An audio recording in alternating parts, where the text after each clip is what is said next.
kan katanya itu setan-setan itu kan dibelenggu ya Pak. Ya. Lalu kenapa masih ada aja Pak orang-orang yang berbuat maksiat di bulan Ramadan?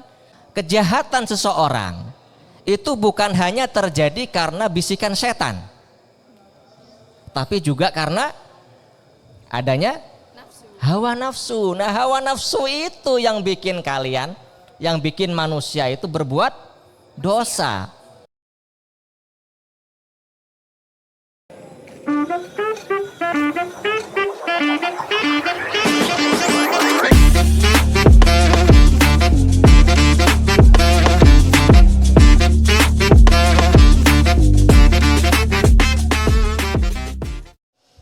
Assalamualaikum warahmatullahi wabarakatuh. Halo pemirsa, selamat datang di Mager Talks Podcast Mantiga Jember. Nah, pada Q&A spesial Ramadan kali ini kita kedatangan tamu yang spesial nih, yakni Ustadz Ihsan selaku guru mata pelajaran Al-Quran Hadis di Mantiga Jember. Selamat malam Ustadz Ihsan. Selamat malam Jasmine dan kawan-kawan. Nah, selain ada Ustadz Ihsan sebagai narasumber, kita juga menghadirkan penanya-penanya kita hari ini dari siswa-siswi Mantiga Jember. Yang pertama ada Kak Febri dari kelas 10A. Halo Kak Febri. Di samping Kak Febri ada Kak Firda dari kelas 10D. Di samping Kak Firda pemirsa ada Kak Nina dari kelas 12 MIPA 5. Pada episode kali ini kita akan membahas tentang keistimewaan bulan Ramadan. Seperti yang saya ketahui dalam hadis riwayat Ahmad bahwa keistimewaan bulan Ramadan ini pintu-pintu surga akan dibuka dan pintu-pintu neraka akan ditutup serta ada malam yang sangat mulia yakni malam Lailatul Qadar. Untuk penjelasan yang lebih rinci saya lempar kepada narasumber. Silakan Ustadz Ihsan. Terima kasih Saudari Jasmine dan kawan-kawan. Baik, Assalamualaikum warahmatullahi wabarakatuh. Waalaikumsalam. Bismillah, alhamdulillah, salatu wassalamu ala rasulillah wa ala alihi wa sahbihi wa mawalah. La nabiyya ba'dah wa la hawla wa la quwata illa billah, amma ba'd. Untuk bulan suci Ramadan ini terdapat sekali banyak keistimewaan yang Allah berikan kepada umat Muhammad. Di antaranya sebagaimana yang dikatakan oleh saudari kita, yaitu di bulan suci Ramadan itu adanya Lailatul Qadar. Yang mana Lailatul Qadar ini terkhususkan untuk umat Muhammad, yaitu kita. Dan di mana Lailatul Qadar itu dikatakan dalam Al-Qur'an, inna anzalnahu fi lailatul qadr wa ma adraka ma Lailatul Qadr. Lailatul Qadri khairun min alfi syahr. Lailatul Qadar itu lebih baik daripada 1000 bulan. Bayangkan 1000 bulan itu lebih baik. Andai kata kita dikasih satu kesempatan bertemu Lailatul Qadar, maka kita bukan dianggap sebagaimana beribadah selama 85 tahun.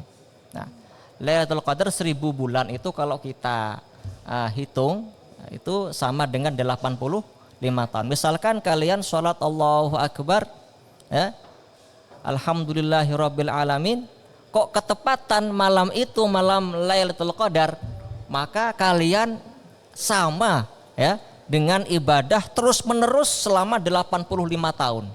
Itu kalau dalam satu waktu dapat Lailatul Qadar.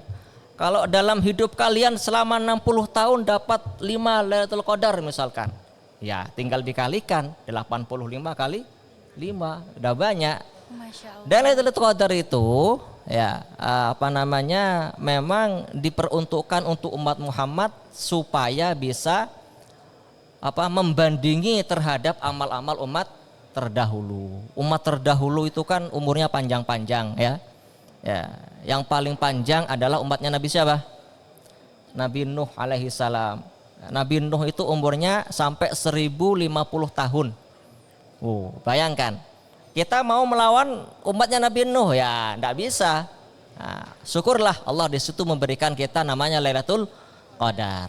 Dan juga di antara keistimewaan bulan Ramadan, yaitu di bulan suci Ramadan itu adalah bulan yang penuh ampunan. Sebagaimana yang disabdakan oleh Nabi kita, man shoma ramadanan imanan wahtisaban ghufira lahu ma taqaddama min dambi. Kemudian siapa yang berpuasa di bulan Ramadan imanan wahtisaban, dengan iman loh ya, ihtisaban, mengharap pahala dari Allah, ikhlas karena Allah bukan karena apa-apa, maka bagaimana balasannya? Ghufira lahu ma taqaddama min dambihi wa ma ta'akhkhar, maka akan diampuni dosa-dosa kita yang lama dan yang akan datang. Nah, bulan suci Ramadan ini merupakan bulan pemutihan. Kalau kita punya dosa sebelumnya, ya kan, nah, otomatis dengan adanya bulan suci Ramadan ini kesempatan yang sangat besar bagi kita untuk mensucikan diri. Bulan penuh ampunan. Dan juga di dalam hadis lain dikatakan man fariha bidukhuli Ramadan haramallahu jasadahu alan niran. Barang siapa yang gembira saja, senang, wah ini bulan Ramadan, senang tok, rasa bahagia saja, maka diharamkan jasad kalian untuk menyentuh api neraka. Bayangkan, api neraka ini tidak akan tersentuh kalau kalian senang dengan datangnya bulan Ramadan. Nah, ini keistimewaan yang ada di bulan Ramadan. Dan juga tadi disebutkan setan-setan itu dibelenggu, pintu langit dibuka, pintu surga dibuka, pintu neraka ditutup. Idza dakhala syahrul Ramadan suffidatis syayatin wa futihat abwabul jannah wa ghuliqat abwabun nar. Apabila datang bulan Ramadan, maka setan dibelenggu, kemudian pintu langit, pintu surga dibuka selebar-lebarnya untuk kita, kemudian pintu neraka ditutup. Tinggal kita saja bagaimana kita merajut, bagaimana kita menjemput yang namanya anugerah dari Allah berupa ampunan, berupa rahmat, berupa surga dan sebagainya. Mungkin itu saja yang bisa saya sampaikan. Masya Allah, Ya. sangat berkah sekali bulan Ramadan ini. Mungkin untuk penanya memberikan tanggapan dan Alhamdulillah. pertanyaannya kepada Ustadz Ihsan. Baik. Saya mau bertanya, Ya. salah satu keistimewaan bulan Ramadan. Ini siapa dulu ya? Oh ya. Perkenalkan dulu ini. Iya Pak, nama Iya. saya Firda Nuraini dari Firdan kelas Aini. 10D. Ya, 10D ya. Iya. Ingat saya. Iya Pak. Pertanyaannya, salah satu keistimewaan bulan Ramadan itu kan malam Lailatul Qadar. Mm-mm. Lailatul Qadar. Nah, bisa dijelaskan nggak sih Pak keistimewaannya itu apa, dan apa agama lain itu punya malam seperti malam Lailatul Qadar ini? Ya, baik. Terima kasih. Saudari siapa ini? Firda. Firda. Nah, baik. Pertanyaannya lumayan bagus ya. Tepuk tangan dulu ya. Nah, ini mengajarkan kita untuk apa? Pentingnya ilmu pengetahuan. Yang pertama adalah apakah umat yang lain begitu? Umat yang lain atau agama yang lain? Agama yang lain Pak. Agama yang lain jelas tidak ada selain agama Islam. Ya, agama Kristen, agama itu maksudnya. Iya, istimewa sekali berarti. Iya, untuk Islam saja ini bulan apa Lailatul Qadar ini. Dan juga untuk umat yang lain juga tidak ada kecuali umat Nabi Muhammad. Ini keistimewaan yang khusus untuk umat Muhammad. Itu Lailatul Qadar. Apa keistimewaannya? Satu, keistimewaan Lailatul Qadar itu lebih baik daripada 1000 bulan. Sebagaimana yang saya sampaikan tadi, andai kata kamu ngaji kok ketepaan hari ini malam Lailatul Qadar. Bismillahirrahmanirrahim. Alhamdulillahirabbil alamin. Arrahmanirrahim. Maliki yaumiddin waladdallin. Amin. Kamu kok ketepaan hari itu adalah malam itu adalah malam Lailatul Qadar. Maka selama 85 tahun kamu ngaji Al-Fatihah yang seperti itu. Selama 85 tahun tanpa henti. Tuh, enak enggak? Ya. Iya, pahalanya mengalir terus 85 tahun. Ya, dan itu dikhususkan untuk umat Muhammad. Itu yang pertama. Yang kedua, di dalam Lailatul Qadar itu ada namanya nuzulul Quran. Yang mana Allah Subhanahu wa taala itu menurunkan Al-Qur'an di malam Ramadan, yaitu di tanggal berapa? Tanggal berapa? Tanggal 17 Ramadan. Ramadan. Dan biasanya diperingati dengan malam nuzulul Quran. Nah, itulah keistimewaan daripada bulan Ramadan dan malam Lailatul Qadar. Baik. Baik, terima kasih Pak. Sama-sama. Mungkin ada pertanyaan lagi dari Mbak Firda atau penanya yang lain? Mungkin dari Kak Nina. Silakan Kak Nina. Baik, sebelumnya perkenalkan dulu Pak, saya Nina dari 12 IPA 5. 12 IPA 5. Iya, saya temennya Jihan Pak, biasanya kan jenengan paling kenal sama Jihan, saya temennya. Alhamdulillah, iya yang sedang duduk sebelahnya Zihan itu. Iya. Ingat kemarin ketika ujian kan kamu ada sama Zihan. Ya. Iya, saya mau tanya Pak, kita kan nggak tahu ya Pak, spesifiknya malam Lailatul Qadar itu jatuh di hari apa? Betul. Kira-kira apa ada ciri-cirinya atau bagaimana itu hari datangnya malam Lailatul Qadar? Baik, bagus sekali. Ini merupakan sebuah tasjian bagi kita, semangat bagi kita untuk mencari keberkahan di bulan Ramadan.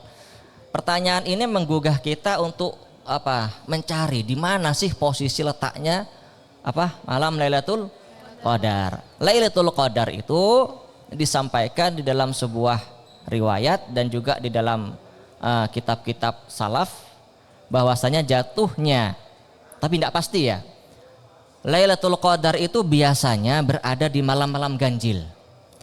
Malam 1, 3, 5, 7 dan seterusnya sampai 29 Ramadan. Malam-malam ganjil itu yang lebih kuat, tapi tidak menutup kemungkinan kalau Lailatul Qadar itu bisa bertepatan di malam genap. Kita tidak tahu, itu hak prerogatifnya Allah. Tergantung Allah sendiri meletakkan di mana. Cuman menurut sebagian riwayat yang pernah saya baca itu kebanyakan Lailatul Qadar itu berada di malam-malam ganjil, khususnya di 10 terakhir bulan suci Ramadan, yaitu tanggal 21, 23, 25, 27, 29. Ini menurut kebanyakan ulama, menurut Imam Ghazali dan juga menurut sebagian ulama-ulama yang lain seperti itu. Cuman tidak bisa dipastikan. Kalau begitu kita di malam genap santai saja, tidak usah nguber Lailatul Qadar. Oh tidak, karena itu merupakan sirnya Allah, rahasia Allah. Yang intinya di dalam Ramadan itu semuanya baik. Al-amalu fiha mudha'af, amal kebaikan itu dilipat gandakan. Yang awalnya 1 menjadi 100. Itu kalau malam Ramadan. Apalagi kalau di Lailatul Qadar akan dilipat gandakan menjadi 1000 kali. Dan begitu juga dengan kemaksiatan, jangan sampai lupa di sini. Kalau perkara baik itu dilipat gandakan kebaikannya, begitu juga dengan kemaksiatan. Kalau kalian melakukan kemaksiatan di bulan suci Ramadan, ya juga dilipat gandakan siksaannya. Begitu. Paham ya?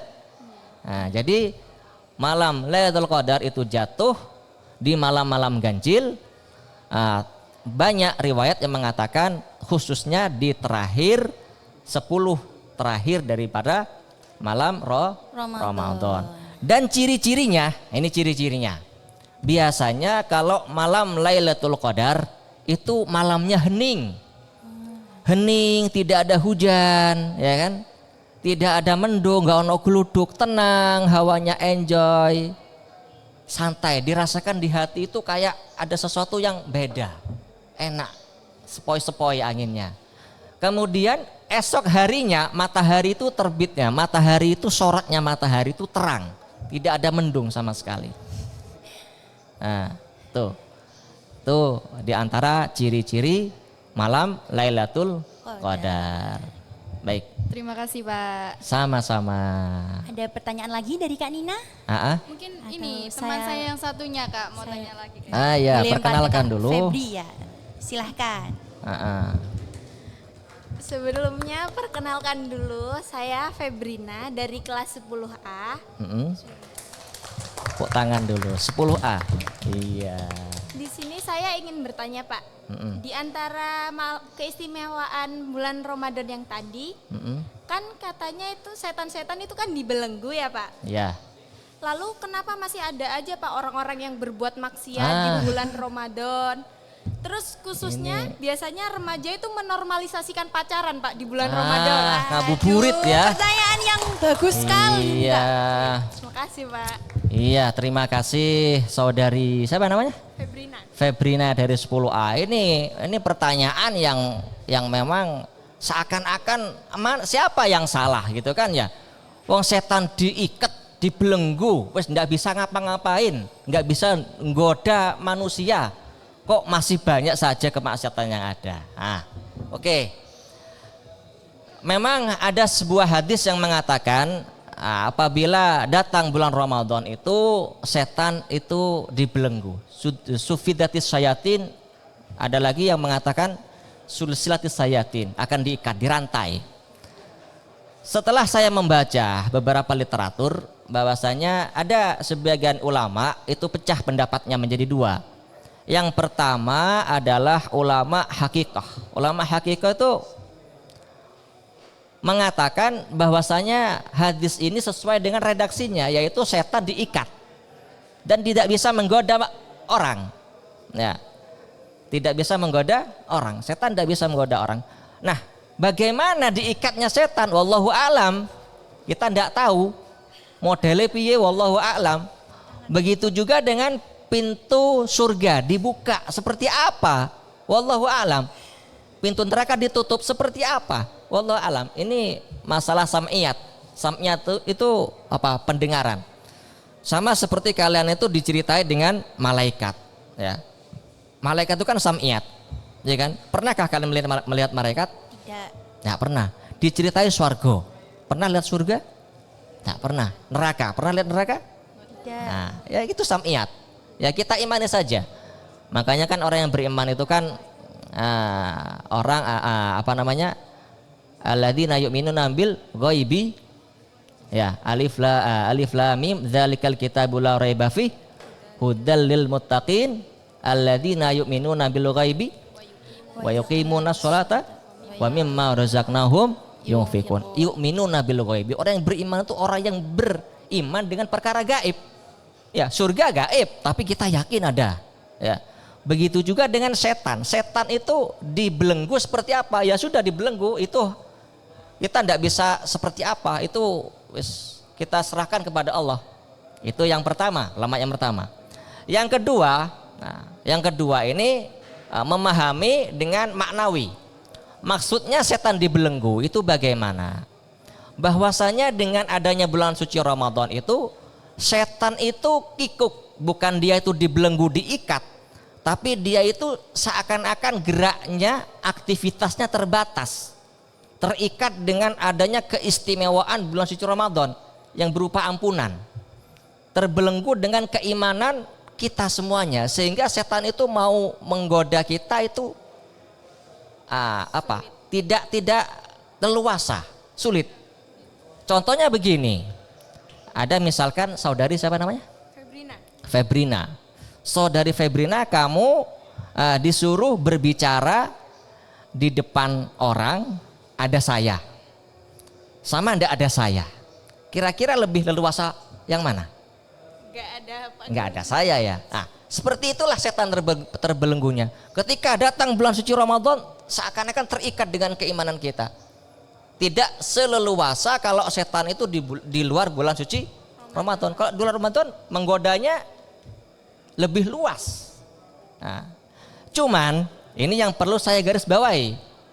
kejahatan seseorang itu bukan hanya terjadi karena bisikan setan, tapi juga karena adanya hawa nafsu. Nah, hawa nafsu itu yang bikin kalian, yang bikin manusia itu berbuat dosa. Pacaran ya, ngabuburit, mencari malam, ya kan? Nah, bisikan setan itu lemah loh. Ya. Setan tuh cuma bisa membisiki kita. Itu cantik, coba deketin. Gitu toh. Kalau imannya kuat, ini Ramadan. Astagfirullahaladzim, kuat imannya. Astagfirullahaladzim. Kalau yang enggak kuat nafsunya itu, ayo nanti gini. Nah, setelah dideketin kok nyambung, ngobrol-ngobrol, ya kan? Setelah ngobrol-ngobrol, coba pegang tangannya, coba. Pegang tangannya. Setelah pegang tangannya, ayo kita janjian kemana besok? Janjian, goncengan, kalau ngitun kata nulan. Nah, akhirnya terjadilah perkara yang tidak diinginkan. Nah, dan itulah bumbu daripada setan, perangkap setan. Makanya Rhoma Irama itu kan pernah menyanyikan sebuah lagu, mengapa yang asyik-asyik itu diharamkan, mengapa semua yang enak-enak itu yang dilarang.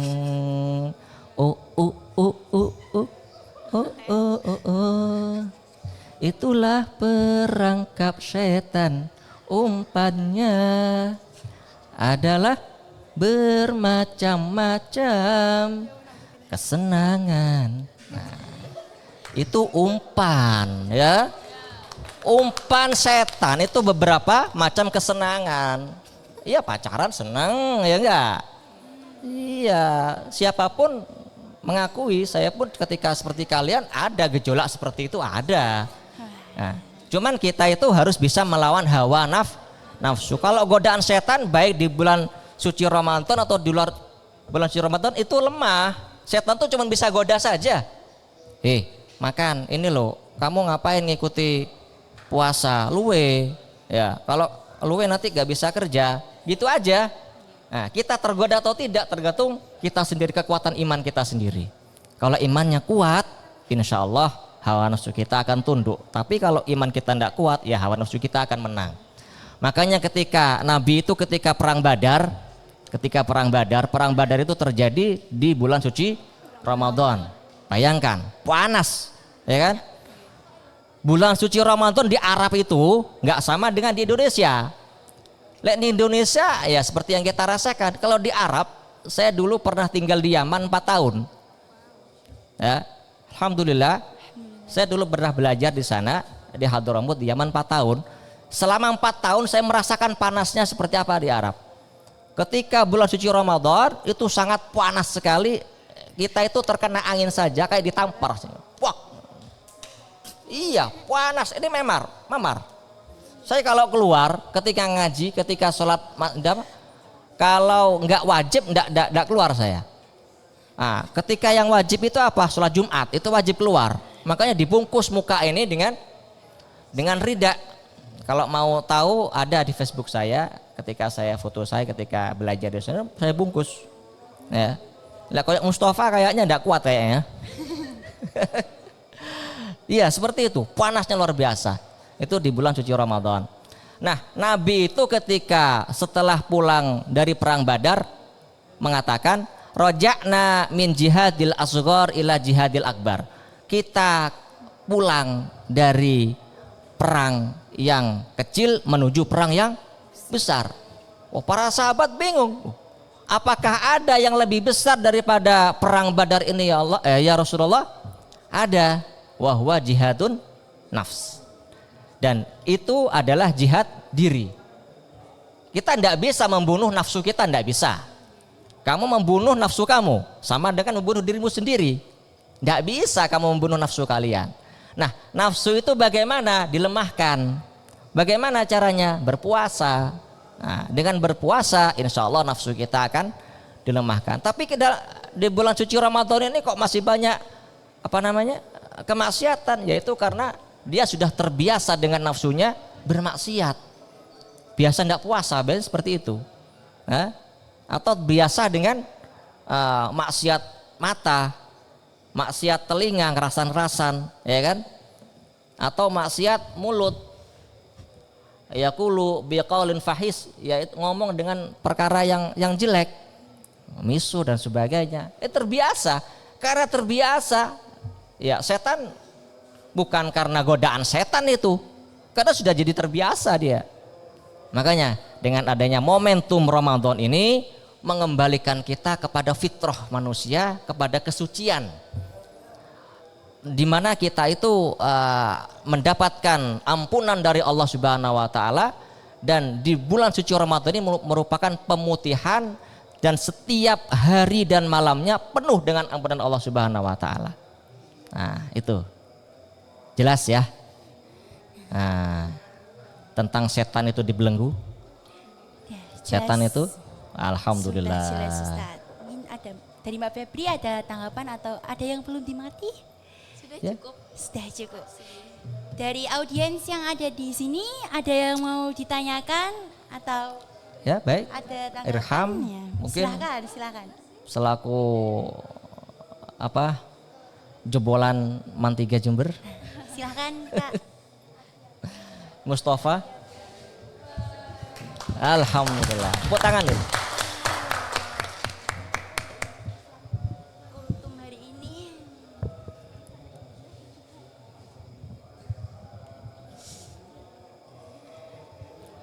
Oke, sebelumnya mohon izin bertanya Ustadz. Perkenalkan dulu, Ya. nama saya Mustafa Bisri. Dulu saya dari IAGA, lulusan dari IAGA ya. Ustadz ya. Saya ingat betul. Kamu di IAGA dan juga di Asunia dulu. Saya ingat betul ya. Alhamdulillah. Nggih Ustadz, pertanyaan saya, kan sekarang tuh di bulan suci Ramadan nggih Ustadz. Ada yang bilang bahwasanya kalau kebanyakan orang sering-sering mandi itu makruh. Apakah benar Ustadz? Dan juga apa hukumnya kalau orang ketika bulan puasa gini berenang Ustadz? Ya. Ya, terima kasih. Ya. Apa hukumnya orang mandi? Banyak-banyak mandi ya? Enggak masalah. Selama mandinya itu mandi yang sederhana, tidak mandi yang memang dia itu ingin mendapatkan kesegaran. Contohnya dia itu mandi tapi di bathtub, ya, di bathtub. Nah, itu khawatir nanti dia keluar angin atau di kolam renang. Kalau bisa di siang-siang bulan Ramadan dihindari dulu lah. Bukan tidak boleh, tapi khawatir nanti ketika berenang keluar angin dari belakang, knalpot belakang ya. Akhirnya batal puasa kalian, karena knalpot belakang itu kalau keluar angin akan terjadi pembukaan, sehingga perkara yang membuka itu akan dimasuki oleh air, sehingga batal lah puasa kalian. Nah, seperti itu. Dihindari, bukan makruh, tidak masalah. Cuman kalau bisa dihindari. Kenapa? Mengkhawatirkan. Ya, mengkhawatirkan. Begitu juga dengan mandi keramas. Ya, mandi keramas kalau bisa jangan di siang hari. Kenapa? Khawatir nanti ketika mandi ada air yang masuk ke telinga. Ya, sehingga itu nanti menyebabkan batal puasanya. Seperti itu. Wallahu a'lam. sudah cukup jelas Mas Mustafa atau ada yang ditanyakan lagi? Cukup jelas Ustadz. Iya. Masya Allah. Terima kasih. Ini Delta ini. Mungkin ada pertanyaan lagi dari teman-teman audiens yang ada di samping-samping saya. Silahkan. Atau ada tanggapan dari penanya yang lain? Sudah? Tentang itu, Al-Quran katanya turun di bulan suci Ramadan. Kemudian Ustadz bisa menjelaskan. ya, sebagian ada yang bertanya, Al-Quran itu kan turun 22 tahun Ustadz. 22 tahun, 2 bulan, 22 hari kepada Nabi Muhammad SAW. Dan ini di bulan suci Ramadan itu katanya diturunkan di Lailatul Qadar, di tanggal 17 Ramadan. Ramadan. Bagaimana itu penjelasannya? Nah, jadi begini, Al-Quran itu turun dari Allah Subhanahu wa Ta'ala ke langit dunia, yang dikatakan di dalam surat Inna anzalnahu fi lailatul qadar. Surat Al-Qadar kan dikatakan inna anzalnahu. Kalimat anzalna itu diturunkan secara semuanya, ya, secara komplit, mulai dari Al-Fatihah sampai An-Nas, ya, dari Lauhil Mahfud ke langit dunia, Baitul Izzah. Nah, kemudian, turunnya ini, peristiwa ini pada malam Lailatul Qadar. Kemudian dari langit dunia oleh malaikat Jibril diturunkan kepada Nabi kita Muhammad ini secara berangsur-angsur selama 22 tahun 2 bulan 22 hari sesuai dengan peristiwa-peristiwa yang ada. Jadi begitu. Baik, mungkin ada tanggapan dari audiens-audiens saya? Sudah? Jadi pemirsa, di bulan Ramadan ini mari kita berbondong-bondong untuk menebar kebaikan, menambah pahala kita dan juga meminimalisir kemaksiatan. Terima kasih untuk narasumber kita Ustadz Ihsan, dan juga terima kasih penanya-penanya kita dan audiens-audiens kita yang ada di samping saya.